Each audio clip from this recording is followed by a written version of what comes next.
بسم اللہ الرحمن الرحیم۔ جن بچوں کا حافظہ بہت زیادہ کمزور ہے، پڑھا ہوا بار بار بھول جاتے ہیں، یا امتحان کے لکھنے میں کافی حد تک دقتیں پیش آتی ہیں، سبجیکٹ رہ جاتے ہیں، پرچے رہ جاتے ہیں،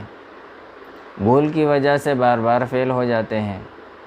یا بعض حضرات کو نسیان کی شکایت کی وجہ سے انٹرویو دینے میں کافی حد تک تکلیف ہوتی ہے، تو وہ حضرات سورہ علق کی یہ آیات اقرأ بسم ربک الذی خلق خلق الانسان من علق اقرأ وربک الاکرم الذی علم بالقلم علم الانسان ما لم یعلم 99 مرتبہ پانی پہ دم کر کے صبح شام پیتے رہیں اور تیل پر دم کر کے اس کو استعمال کرتے رہیں۔